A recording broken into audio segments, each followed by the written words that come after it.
Hi guys, welcome back my YouTube channel and मैं आराध्या शर्मा। चलिए भाई, तो शुरू करते हैं अपनी आज की क्लास को। देखिए, हमने पिछली हिस्ट्री की क्लास में यजुर्वेद को पढ़ा था, वेदों को पढ़ रहे थे, तो वहां पर हमने ऋग्वेद को पढ़ लिया था और लास्ट क्लास में हमने यजुर्वेद को पढ़ा था। ठीक है, और आज हम पढ़ने वाले हैं उसी के आगे सामवेद को। ठीक है, तो चलिए भाई शुरू करते हैं। आज का हमारा टॉपिक क्या है? सामवेद। क्या है? सामवेद। सामवेद के बारे में जानेंगे, टोटल सारा कुछ जानेंगे सामवेद के बारे में। तो सबसे पहले तो ये जान लीजिए कि सामवेद जो है ना, सामवेद को भारतीय संगीत का जनक कहा जाता है। क्या कहा जाता है? भारतीय संगीत का जनक। चलिए भाई, तो यहां पर पॉइंट डाल के लिखिएगा, सामवेद को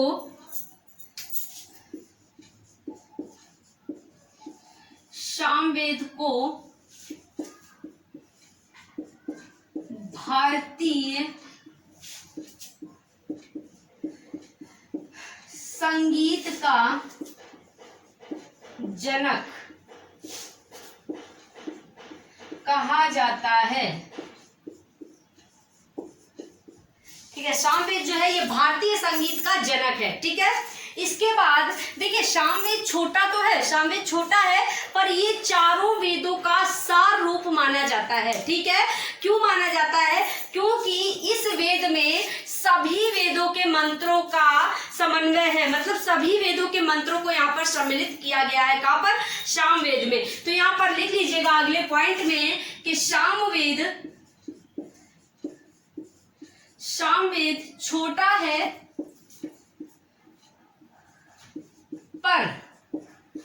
पर इसे सभी वेदों का सार रूप माना जाता है।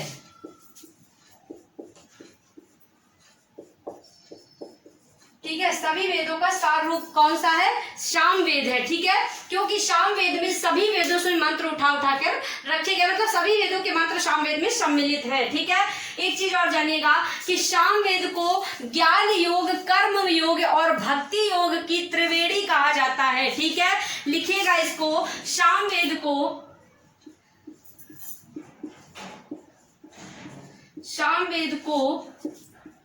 ज्ञान योग,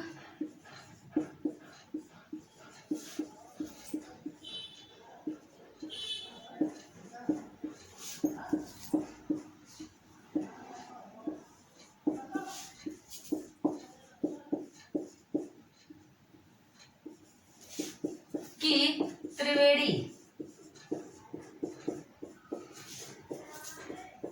कहा जाता है। ठीक है, सामवेद को ज्ञान योग, कर्म योग और भक्ति योग की त्रिवेणी कहा जाता है। ठीक है, आई बात समझ में? चलिए भाई नेक्स्ट देखते हैं। देखिए, ऋषियों ने सामवेद से ही मंत्रों को विकसित करके संगीत को विकसित किया। ठीक है, मंत्रों का संकलन करके सामवेद से ही ऋषियों ने संगीत को विकसित किया।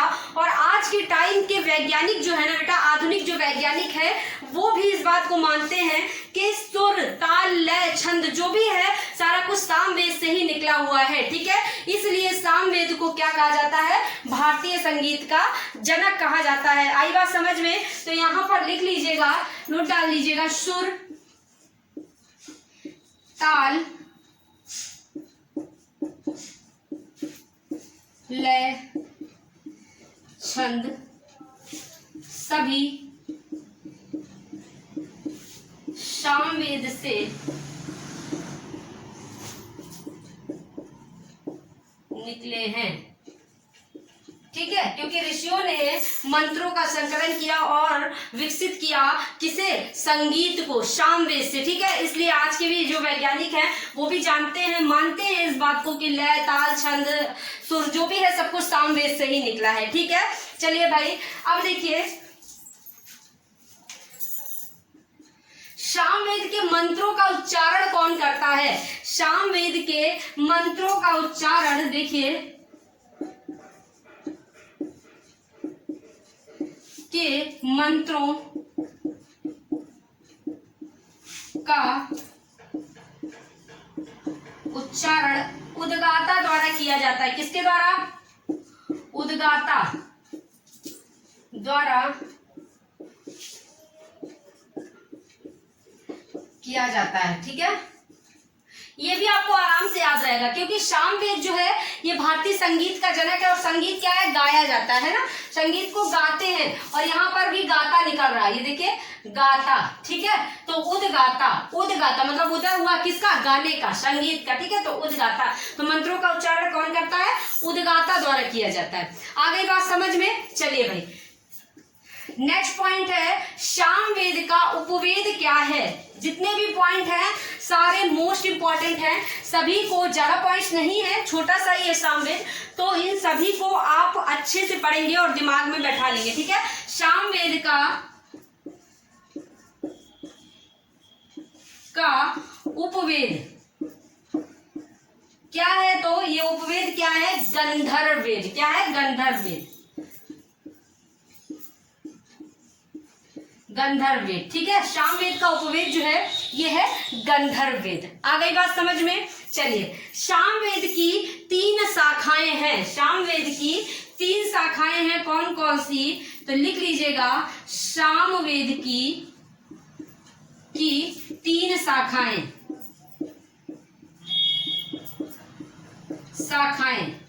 नंबर 1 किथुई। ठीक है, किथुई। नंबर 2 जैमिनीय। और नंबर 3 राणायनीय। राणायनीय। ठीक है, तो कौन कौन सी है, किथुई, जैमिनी और राणायनी, ये 3 शाखाएं हैं सामवेद की। चलिए तो देखते हैं इन्हें हम याद कैसे करें, क्योंकि जो शाखाएं होती है ना, ऐसे ही ऋग्वेद की, ऐसे ही यजुर्वेद की और ऐसे ही सामवेद की, सारे के वर्ड, जो शाखाओं के जो वर्ड होते हैं ना, ये बहुत टफ होते हैं, वर्डिंग बहुत टफ होती है। तो भाई इनको याद करने के लिए हमें कोई ना कोई ट्रिक, थोड़ी बहुत ही रिलेट हो रही हो, ट्रिक तो चाहिए होती है। ठीक है, ऐसे याद नहीं होने वाली है ना। तो चलिए भाई देखिए कैसे याद कर लेंगे इसको ट्रिक से। कोई कह रहा है किथु, तुम पर तो बिल्कुल थू है। ठीक है, तो किथुई, किथु से हम किथुई कर लेंगे।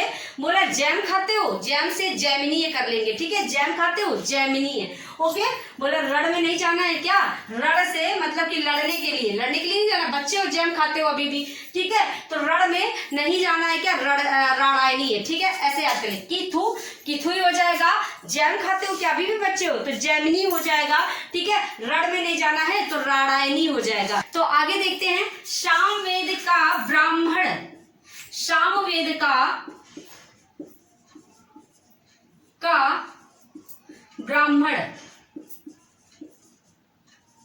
ब्राह्मण, सामवेद का जो ब्राह्मण होता था ना, इसे क्या कहते थे, इसे कहते थे पंचविश। क्या कहते थे, पंचविश सॉरी,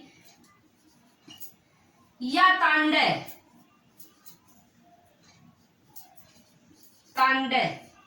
ठीक है, तांडय ब्राह्मण, यहाँ ब्राह्मण लिख लीजिएगा। ठीक है, सामवेद के ब्राह्मण को पंचविश या तांडय ब्राह्मण कहते थे। ठीक है, आई बात समझ में। चलिए एक इंपॉर्टेंट पॉइंट, लास्ट पॉइंट और नोट कर लीजिए। सामवेद के प्रमुख देवता, सामवेद के प्रमुख जो देवता थे और देवी थी, ये कौन है, तो देखिए लिखिएगा सामवेद, थोड़ा नीचे से लिखते हैं, सामवेद के प्रमुख देवता और देवी कौन है भाई, तो ये है सावित्री तथा सूर्य। सावित्री और सूर्य, आई बात समझ में। मतलब सामवेद में सावित्री और सूर्य को सबसे प्रमुख देवता और देवी माना गया है। आई बात समझ में, सबसे ज्यादा सूर्य को वैल्यू दी गई है, वरीयता दी गई है, और सावित्री को। ठीक है, समझ गए। तो सामवेद कंप्लीट होता है भाई। सामवेद के टोटल जितने भी इंपॉर्टेंट पॉइंट्स थे वो हमने सारे के सारे आपको बता दिए हैं। उम्मीद करते हैं, अब स्क्रीनशॉट ले लीजिए भाई, क्योंकि सारा टाइम लिखने में और इधर उधर होने में चला जाता है, तो आप स्क्रीनशॉट ले लीजिए। इसके बाद देखिए, जितना भी इंपॉर्टेंट था सारा कुछ मैंने आपको बता दिया है सामवेद से। अब कुछ भी इसमें ऐसा नहीं रहा है जो छूटा हो और आपसे पेपर में पूछा जाए। जो भी पूछा जाता है इसके अंदर से ही पूछा जाता है, ठीक है। आई बात समझ में? चलिए एक बार क्विक रिवीजन कर लेते हैं। सामवेद को भारतीय संगीत का जनक कहा जाता है, ठीक है। किसका? भारतीय संगीत का जनक कहा जाता है। सामवेद छोटा है पर इसे सभी वेदों का सार रूप माना जाता है, ठीक है। सामवेद को ज्ञान योग, कर्म योग, भक्ति योग की त्रिवेणी कहा जाता है। क्या? ज्ञान योग, कर्म योग और भक्ति योग की त्रिवेणी कहा जाता है। आज के वैज्ञानिक भी इस चीज को मानते हैं कि सुर, ताल, लय, छंद जो भी है सब कुछ सामवेद से ही निकला है, ठीक है। सामवेद के मंत्रों का उच्चारण उद्गाता ऋषि द्वारा किया जाता है, उद्गाता द्वारा किया जाता है, ठीक है। सामवेद का उपवेद क्या है? गंधर्व वेद है। आई बात समझ में? सामवेद की 3 शाखाएं हैं, पृथ्वी, जैमिनी और रामायणी है, ठीक है। आगे बात समझ में? सामवेद का ब्राह्मण पंचविंश तांडव ब्राह्मण है और सामवेद में प्रमुख जो देवता है वो सूर्य और सावित्री है, ठीक है। आई बात समझ में? तो पूरा का पूरा सामवेद कंप्लीट हो चुका है। मेरे ख्याल से आप सभी को समझ भी आ गया होगा। तो गाइस, अगर आपको अच्छे से वीडियो पसंद आया है, क्लास समझ में आई है, तो प्लीज क्लास को लाइक कर दीजिए और शेयर कर दीजिए अपने उन दोस्तों में जो कि वास्तव में पढ़ाई करते हैं। चैनल को सब्सक्राइब, यदि आप चैनल पर नए हैं तो चैनल को सब्सक्राइब करना बिल्कुल भी ना भूलें। बेल आइकन प्रेस कर दीजिए जिससे कि सारी के सारे जितनी भी आगे की क्लासेस हो उनका सबका नोटिफिकेशन आप तक पहुंच सके और आप हमसे जुड़ सके, ठीक है। चलते हैं, आज के लिए इतना ही। तब तक के लिए सभी को टाटा, बाय बाय, नमस्कार और कल फिर मिलेंगे अगली क्लास के साथ।